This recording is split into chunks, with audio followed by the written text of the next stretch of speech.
Paz do Senhor, meus queridos irmãos, tudo bem? Bem, eu me chamo Cibele, eu faço parte da Igreja Brasil para Cristo da Vila Aparecida. Estou aqui ao convite do meu amigo Osiel Machado para trazer uma mensagem que o Senhor colocou no meu coração dentro do tema que o Senhor colocou no coração dele. Agradeço, Osiel, e que fala sobre cadeias quebrar.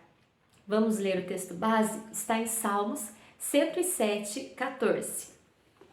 Diz assim: tirou-os das trevas e das sombras da morte e quebrou as correntes que os prendiam. Em outras traduções diz: quebrou as cadeias. E ainda numa outra tradução do King James que eu achei muito interessante, diz: tirou da escuridão e das trevas e rompeu seus grilhões. Bem, quando a gente ouve falar de cadeias, grilhões, correntes, o que vem à sua mente? O que nós pensamos? Que por algum motivo alguém está preso, alguém está aprisionado. E nós vemos muito isso no nosso dia a dia, pessoas que querem uma mudança de vida, que querem algo novo para si e não conseguem. E neste salmo aqui, nós vamos falar um pouco sobre isso. A princípio, eu fui estudar para ver sobre esse contexto, que contexto saiu, né, o Salmo 107. E o tema dele já diz: Deus salva de todas as tribulações. E inicia dando graças ao Senhor. E por várias partes deste salmo, eles dão graças, agradecem ao Senhor por algo que eles alcançaram ao clamar a Deus. Isso já é o primeiro ponto que nos ensina que o Senhor pode nos ajudar diante de qualquer situação. Eu fui estudar e são 4 classes de pessoas aqui. A primeira classe, que fala lá no verso 4, são os solitários. A segunda classe, onde está inserido esse texto que nós lemos, que é o texto tema, são os aprisionados. O terceiro grupo de pessoas, aqui onde relata, são os doentes. E por último, os aventureiros. Todos eles estão passando por alguma situação e clamam ao Senhor, e o Senhor o livra da sua angústia. Aqui no verso 4, se você observar, está dizendo assim, que os solitários andavam errantes pelo deserto, por lugares áridos, sem achar cidade que pudesse morar. Estavam famintos, estavam sedentos, estavam angustiados, e eles clamaram ao Senhor. O Senhor os ajudou e eles deram graças ao Senhor. E eu quero me deter mais, né, no verso, na segunda parte, que são os aprisionados, que aqui diz o motivo que eles estavam aprisionados. Fala que eles estavam como se estivesse em sombras de morte. Quando diz sombra da morte, significa trevas, escuridão. Estavam demasiadamente angustiados.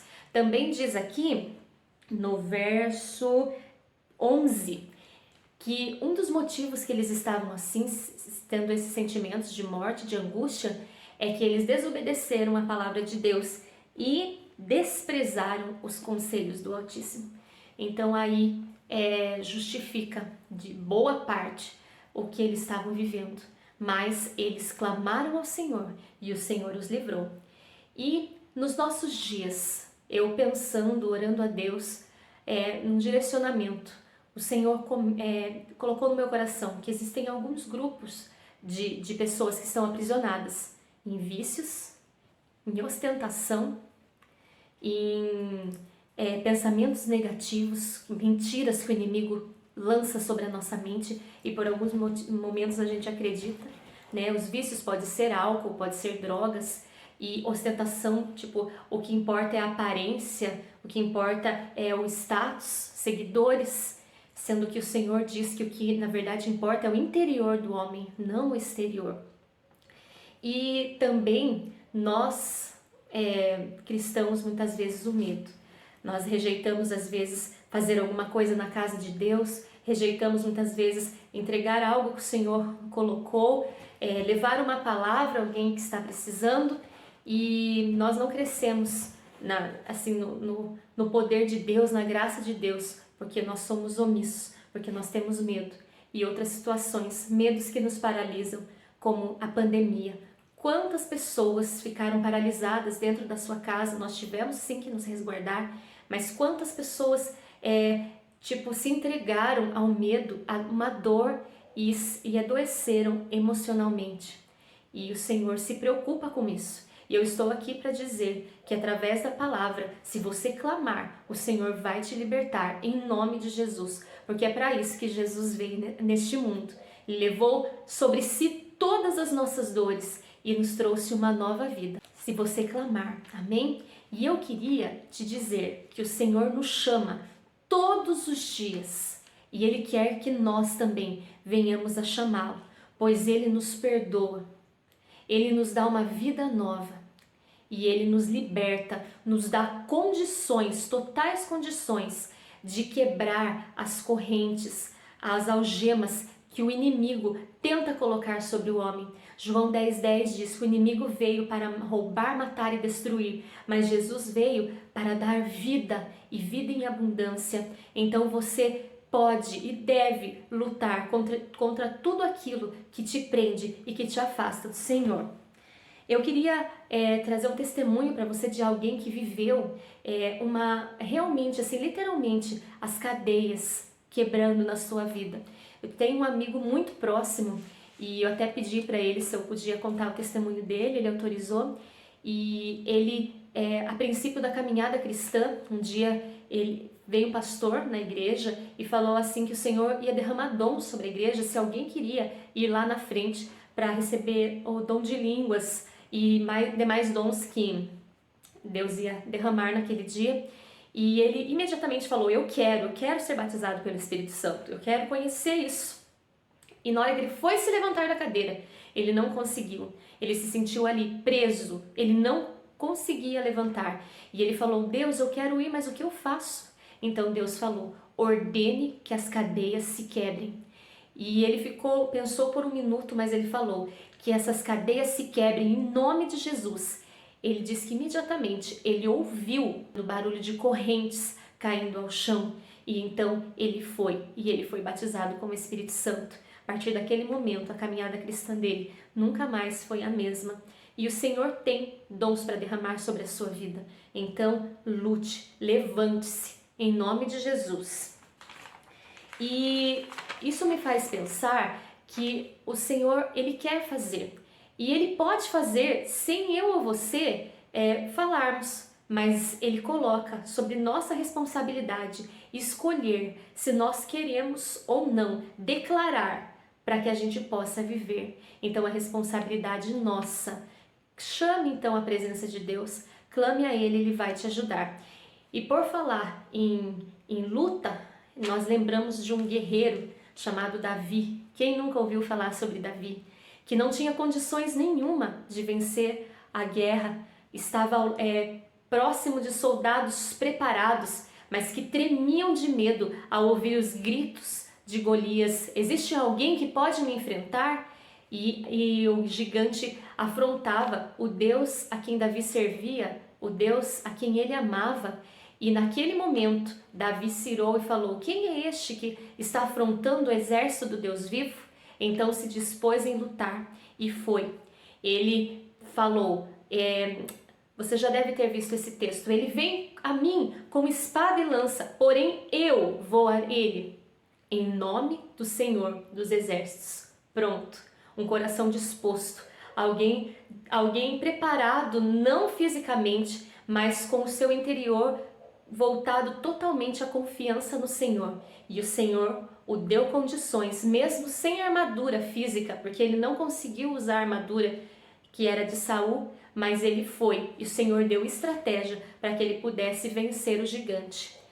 E falando em armadura, eu me lembro de Efésios 6. Queria até que você abrisse esse texto, vou abrir aqui. Nesse período de pandemia, foi muito difícil, né? Nós tivemos que, as reuniões que nós fazíamos, lazer, nós tivemos que interromper tudo. E isso abateu, né? Nos deu medo, abateu o emocional, o psicológico, ficamos preocupados como seria a questão profissional e através disso houve esfriamento espiritual de muitas pessoas, né? Pessoas entrando em depressão. E o Senhor me falou muito sobre a armadura do cristão. Deus, ele fez uma armadura, mas ele é infinito em poder, ele não precisa da armadura, mas ele nos conhece, nós que somos pessoas limitadas. Ele nos orientou através da carta de Paulo aos Efésios para usar essa armadura. E eu queria que você visse lá em 6:11, que diz assim: vistam-se com toda a armadura de Deus, para poderem ficar firmes contra as ciladas do diabo. E lá no verso 13 também: por isso, peguem toda a armadura de Deus, para que vocês possam resistir no dia mau e depois de terem vencido tudo, permanecerem firmes. Então, primeiro o Senhor quer que nós venhamos a colocar a armadura. Para quê? Para ficar livre contra as ciladas do diabo. E segundo, para depois que nós tivermos lutado, permanecido fiéis, fortes no dia mau, ainda permanecer firmes. Muitas vezes o que ocorre é que a gente conhece a armadura, a gente sabe que precisa dela, mas a gente vai lutar sem ela. E quando a gente volta todo arrebentado, a gente lembra: puxa, não usei a armadura. Deus nos fala que as portas do inferno não prevalecerão contra a igreja do Senhor. Então, vista a sua armadura e avance. Não espere as afrontas do inimigo, não espere as situações dele. Avance declarando a palavra do Senhor, que é viva e eficaz. E eu queria falar com vocês sobre duas peças que para mim são as principais que o Senhor ministrou ao meu coração. A primeira peça da armadura que eu quero pensar com você é o capacete da salvação. Essa armadura, citada em Efésios 6, ela se assemelha à armadura que o exército romano usava na antiguidade. Por debaixo dela existia uma roupa, e essa roupa era para depois eles vestirem a armadura, né, de ferro. E nós também precisamos estar por debaixo da armadura com uma vestimenta, a vestimenta do novo nascimento.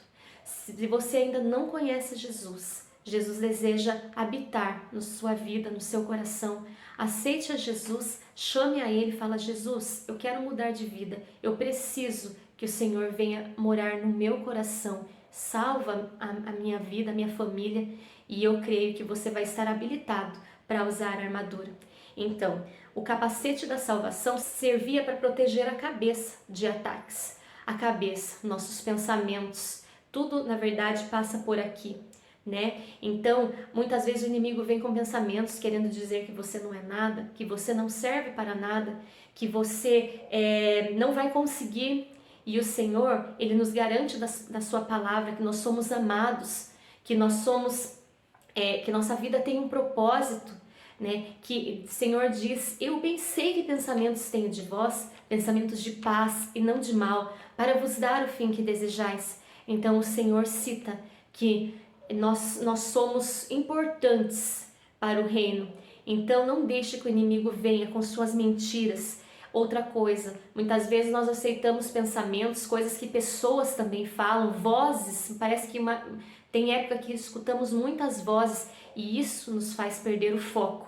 O Senhor não quer que você perca o foco. Se você não souber aonde atacar, a sua luta não será tão eficaz. Então, foque em Deus, foque no que Ele tem para a sua vida e permaneça em nome de Jesus. A segunda parte é a espada do Espírito, que representa a palavra de Deus, o livro que o Senhor preparou para nós. Sabe quando às vezes nós oramos e não conseguimos ouvir a voz de Deus? Então, aqui está a Bíblia, com todas as verdades, todas as ferramentas para que nós venhamos a vencer o dia mau. Nós sabemos que nós ainda vamos viver muitas coisas, pois a volta do Senhor está próxima. Leia a palavra para que você esteja mais habilitado para poder vencer. Eu queria deixar alguns versículos para você. Por exemplo, se você está aprisionado no medo, o Senhor diz lá em Isaías 41:10, não tema, porque eu estou com você. Não fique com medo, porque eu sou o seu Deus. Eu lhe dou força, sim, eu o ajudo, sim, eu o seguro com a mão direita da minha justiça. Não temas, o Senhor te ajuda. Se você é constantemente bombardeado com pensamentos que te atormentam, que enfraquecem e tiram o seu foco, Paulo diz na sua carta aos Romanos 12:2: não vos conformeis com este mundo, mas transformai pela renovação da vossa mente, a fim de que percebam qual é a boa, agradável e perfeita vontade de Deus para a sua vida. E por último, se o seu problema são vícios, são desejos da carne, lembre-se de Gênesis. O Senhor diz, no primeiro livro da Bíblia, depois que Ele criou o homem, soprou o fôlego de vida em suas narinas, Ele diz: vai, multiplica e domine sobre todas as coisas. Quando Ele diz sobre todas as coisas, são sobre todas mesmo. Você pode dominar sobre os pensamentos que vêm sobre você, você pode dominar sobre as vontades da sua carne, você pode, consegue, porque Deus te fez para vencer, Deus te fez para lutar, Deus te fez para dominar sobre todas as coisas. Quebre, em nome de Jesus, as cadeias que te aprisionam. Deus nos ajuda, mas Ele só não vai fazer a parte que cabe a você e a mim fazer. Então se levante, se posicione, se decida por Deus. Você que não conhece a Jesus, tome essa decisão hoje. Se você já crê, é tempo de manifestar o poder de Deus. Na Bíblia nós vemos tantos relatos de pessoas que se colocaram e o Senhor manifestou o seu poder através da vida delas. O Senhor deseja fazer isso com você. É tempo de nós vivermos coisas grandes em Deus. Clame ao nome de Jesus, porque sobre esse nome, Jesus, foi dado todo o poder no céu, na terra e debaixo da terra, diante de situações. Clame, se você podem te faltar palavras, mas declare esse nome, Jesus, pois Ele vai te ajudar. E ouça pela fé as cadeias se quebrando. Vamos orar? Senhor meu Deus, nós te agradecemos, Pai, por esta palavra, Deus. Pai, que a sua palavra, Deus, produz efeito, pois ela é viva, ela é eficaz, Senhor. E nós somos chamados, Deus, de servos que nós éramos, hoje nós somos filhos, somos chamados de filhos amados, Deus. Dá-nos, Deus, sabedoria, Pai. Nos ajuda, Senhor, a vencer as situações, os problemas do dia a dia, Deus. Pai, nos fortalece, Senhor, nas Tuas mãos, Senhor. Se cairmos, nos levanta, Pai. Que nós venhamos todos os dias a conhecer o Teu poder, não porque nós merecemos, mas porque nós escolhemos Te servir e confiar no Senhor, Pai. Realiza milagres, Deus. Cura os doentes, Senhor, meu Deus. Que o Senhor venha, quebre, Senhor, prisões, Deus. Pai, coloca pessoas, Deus, para que aqueles que não conseguem se levantar sozinhos, Deus, para que eles venham se levantar, Deus, e para que nós venhamos viver, Deus, uma vida com abundância, pois o Senhor venceu todas as coisas, Senhor, levou sobre si todas as nossas dores, enfermidades, Deus, e hoje nós podemos clamar ao Senhor e confiar, Senhor, na Tua fidelidade. Fica conosco, Deus, em nome de Jesus. Amém.